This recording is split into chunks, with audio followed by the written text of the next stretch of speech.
First dates aren't just about being attracted to someone. It's about understanding the person behind the attraction and whether or not you're starting to invest into someone that is going to be on the same page as you. In this video, I'm actually going to give you my best first date questions that are going to help set you up to start to understand the person that's actually in front of you so that you can be sure that you should even go on a second date with them.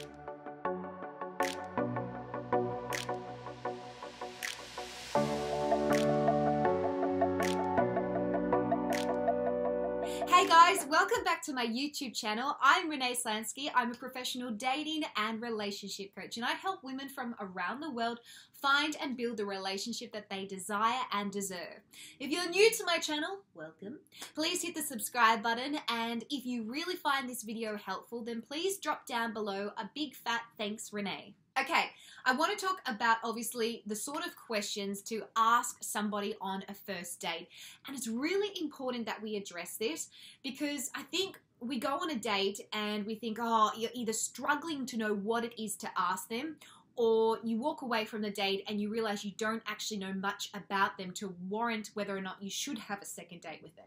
Now, before I jump into that, if you are a woman who is single, dating, or trying to work out the relationship that you're in, if it's right or wrong, then you have to join my free Facebook group. It's mandatory. It is called Worth the Wait, and in this group, I do live Q&As every single Tuesday, and I am there to help make you thrive in this season, cut through the confusion, and essentially give you some tools all for free in order to be able to get progress in this area of your life. The link for that is in the description down below, or simply click up top. Okay, first date questions. Super excited. Question number 1. Do you like your job? Now, this might seem like a really broad sort of statement and a really boring, average, normal question to ask. You want to actually look for his response, because his response, how he answers, what sort of words he uses, is going to give you an indication to who he actually is. Now, asking him if he likes his job is really important because we need to understand that one of the main things that men need to do is they need to actually find fulfillment in what they do on a daily basis. They need to have direction. They need to have security about the future. If they are going to their job every single day and they hate it, then that could be a little bit of a red flag. Asking him if he likes his job gives you an opportunity for him to actually talk about what it is that he does, so you can get an indication to what his time availability is going to be like, his schedule, his demands, his level of intelligence, his level of skill. Okay, it gives you a little bit of an insight to who he is as a person because he's literally doing this on a daily basis. Now, actually asking him if he likes it gives you even a further indication to whether or not he is satisfied with this part of his life. I see women date these men, and then what happens is this guy isn't able to commit to them, and that's because he's so unhappy with his own purpose, or he's tied his identity up into his work, which he doesn't actually enjoy. So if you're able to work out if he's, really happy with this area of his life, like he's got direction, he's got security, he enjoys it, then chances are he's going to be more ready for a relationship. And of course, if he says that he hates his job, that he can't wait to get out of it, and he just talks really negatively about it, but then he's not doing anything about it, that could be an indication that he's all talk and no action, or he's just a really miserable person. Number 2, are you close to your family? Again, this will give you a great indication of what his other relationships are like in his life.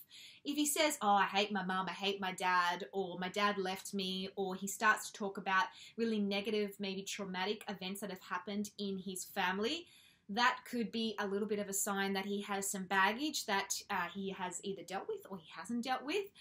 It could also influence his decisions on what he does in relationships, because more often than not, whatever we've been subjected to as a child, we pull into our present circumstance as an adult. This isn't about obviously putting everybody in the same bucket. People can have negative relationships with their parents but then be amazing partners. But if we're able to ask specific questions and look for their response and really see how their facial expression change, or the emotion in their voice changes, or whatever the words are that they speak about, again, it will at least start to give you an idea of what maybe some of their sore points are or what some of their strengths are. Number 3, do you like to travel? Now, we are in a time and age where travel is obviously a really easy thing to do. And someone that likes to travel represents that person is open to change, that they're flexible, and that they enjoy other cultures. And if you're a woman who really loves a man who is into romance or enjoys cultures or enjoys the arts, then again, this will give you an idea of whether or not there is some compatibility on this sort of level. Doesn't mean that you have to date somebody that has to travel all the time.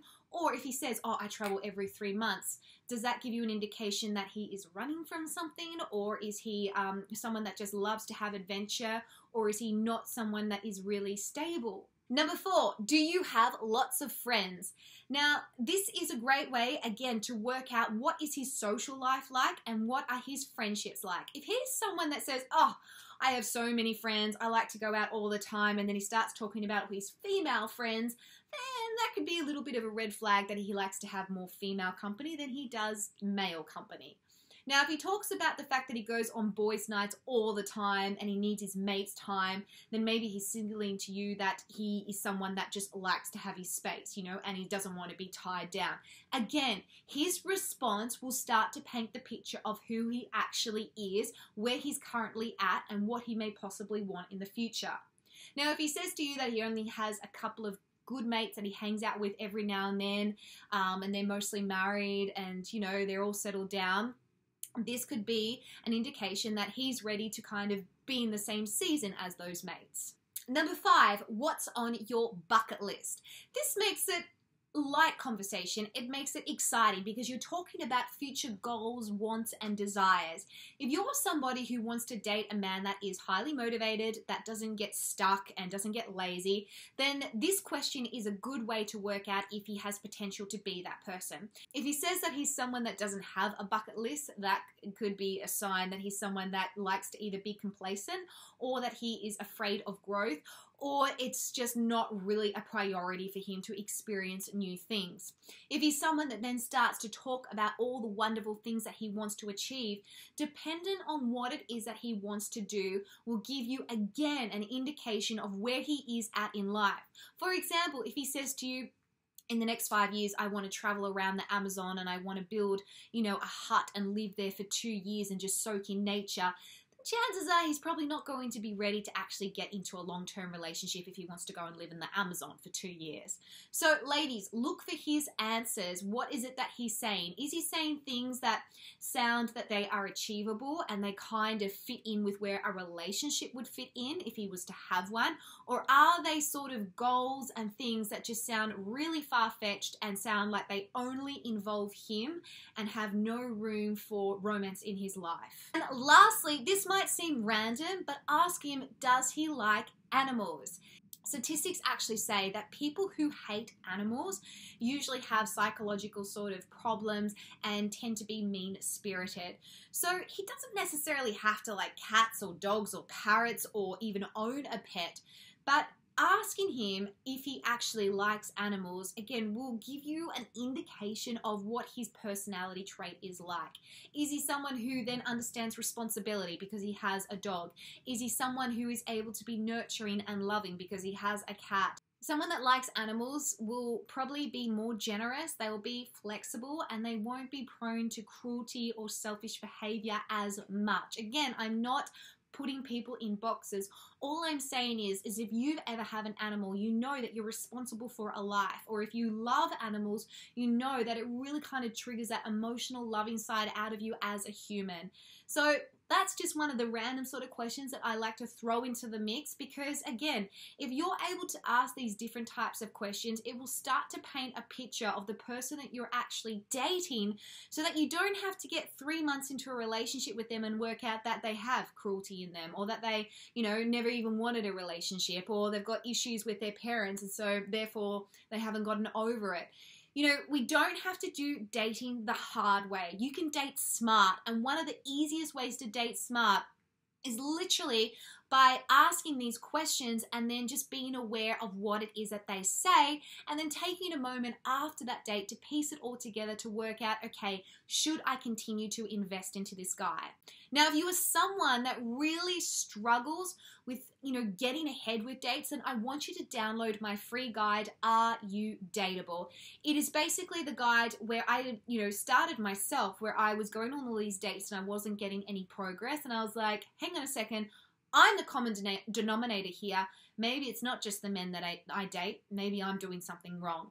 It's a little bit of a self-audit, girls. There is a quiz in there and it is absolutely amazing. And I think that if you're struggling in this area, then you need to download it now, fill it out, and it'll at least give you some clarity on what you could possibly be doing wrong. Of course, if you're new to my channel, then make sure you subscribe, comment down below, thanks Renee, if this video helped you. And of course, ladies, don't forget to join my free Facebook group, Worth the Wait, as well. I would love to have you there. Until next time, good luck on your date. Use those questions. Let me know how you went, and I will see you next time. Bye for now.